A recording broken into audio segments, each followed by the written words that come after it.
March 7th, 2024, we finally have a SkyLine OS update for both the 23.5 CVOs, but also for the 24 CVOs and the Road Glide and Street Glide. So any bike with the new infotainment system.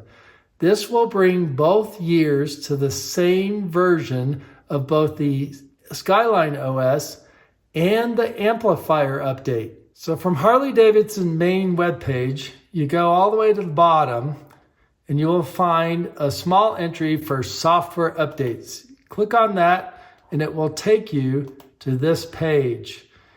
From here, you can click on Infotainment Control Unit and that will bring you down to that section of the page. You can see that we have a SkyLine OS REC and we have a SkyLine OS. So here's the version for the REC, and then we have a version for the OS of 23.7D. There are 2 downloads for this update. So you're going to end up downloading both, and you're going to end up using 2 USB drives. They offer some instructions, so let's take a look at that. So you'll need 2 separate USB-C drives.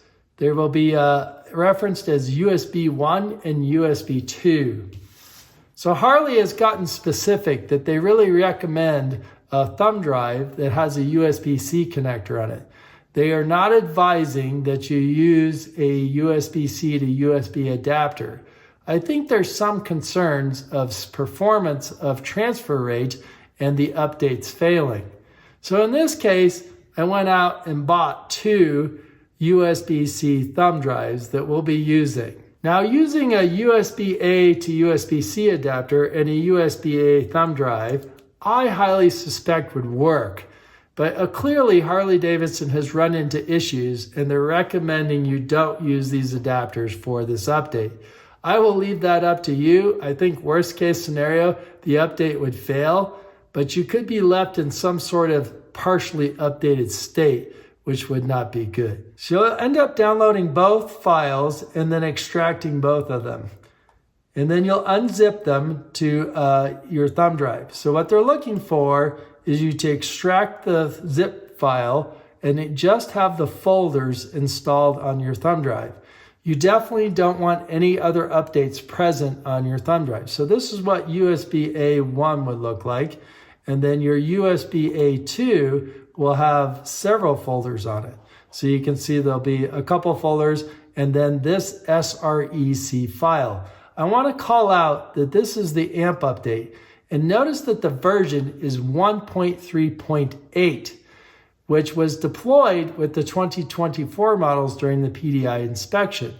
But if you installed it on a 23.5 CVO, you ended up with a bricked amplifier. According to the service bulletin, this amplifier update 1.3.8 will now work on a 23.5. We shall see.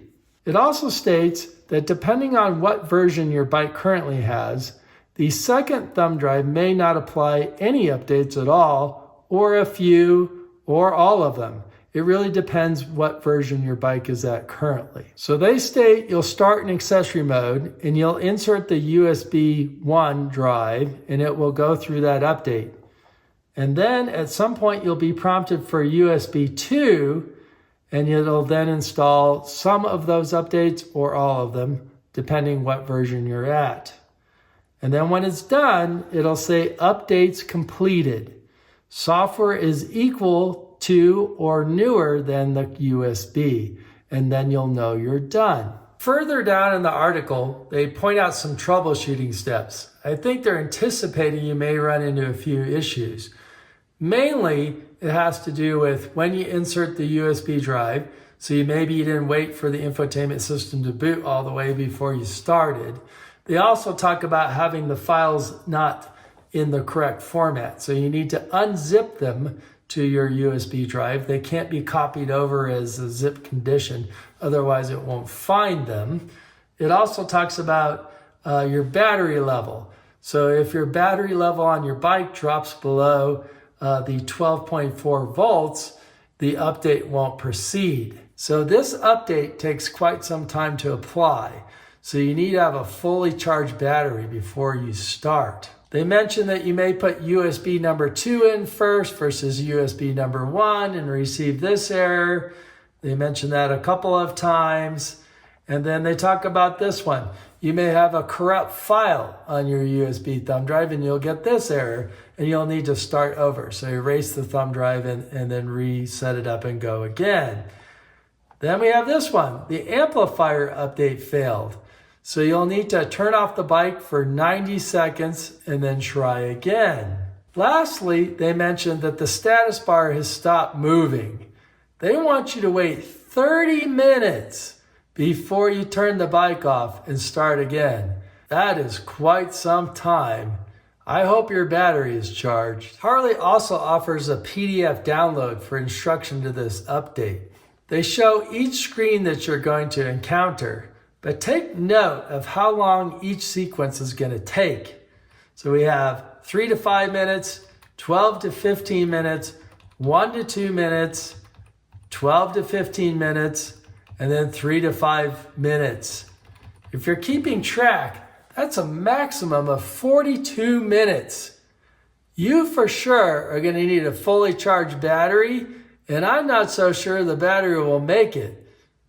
If you have a 2024 model, your battery charges with the tender connected. But if you're a 23.5 owner like me, as soon as you turn on the accessory mode, the battery quits charging. So I don't know, it's going to have to last maybe 42 minutes for this update to complete. So with our key fob present, we're going to boot the bike in the accessory mode by holding down the trip switch button, and we will allow the bike to boot fully before we insert our thumb drive. So I have USB number 1 with the extracted files on it and nothing else. This is formatted exFAT. I did extract the files using a Windows machine, but I do believe you could extract it with a Mac OS. I think that would work, but this has to be formatted in Windows format. If you format this on a Mac, it will definitely not work. So we're going to connect number 1 and start the update.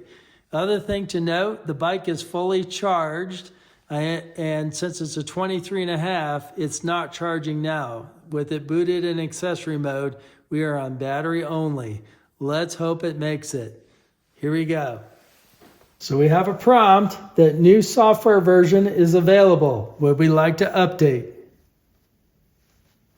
We'll be timing it. We're presented with this warning to not remove the USB and do not turn the bike off during the update. I can only hope the battery makes it. Here we go. So at the 3-minute mark, it says the update has been completed for USB 1. It wants us to remove it, and then we'll insert number 2. Remove the drive, and now it's rebooting. And then we'll insert number 2. Okay, so the bike is booted. There's no messages on the screen. We're going to insert USB number 2 with its updates. So again, we're 3 minutes into it. I've inserted the second drive. It's showing that the Type-C is connected, and it says that new software version is available. Would you like to update? We'll proceed. It says validation in progress. This may take 5 minutes. So at the 6-minute mark, we're being prompted to not remove the USB and do not turn off the bike. Install now. Bike is now rebooting. The documentation notes that during the second USB process, there may be several reboots. And now we're installing something that may take up to 10 minutes. So just short of 10 minutes, we now have this Harley logo and a progress bar. At 12 minutes, and it's showing that the software update is completed and the ICFU has been updated. And now it will restart. The system is booting, everything's connecting. We should see prompts for more updates is my guess. And it says again, we have an update available. Would we like to apply it? We will say update. This is at the 14-minute mark. That was rather quick. Says software update. System about to restart. Again, the bike is rebooting. We're back at the home screen. It's reading all the devices. We're now at the 15-minute mark. And again, we were prompted that there is a software update, and we will tap update to continue. The bike immediately went off and started to reboot. Getting a prepare to install. The system ready to restart multiple times. After restart, wait for the notification. We are still at the 15-minute mark. At the 20-minute mark, we move to a progress bar. At 25 minutes, we're still sitting at a quarter of a progress bar. Bike is now rebooting at 26 minutes. Again, we're back at the main menu. We'll wait for it to connect everything. I can hear my speakers come on. That's a good sign. Amplifier software update available. So even though we hear the speakers, will we hear them after this? Here we go.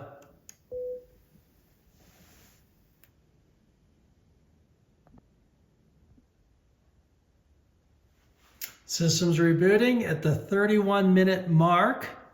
So we now have amplifier update 1.3.8. I hear speaker hissing. That's a good sign. Updates completed. Software is equal to or newer than the USB. So the update completed 32 minutes and 49 seconds.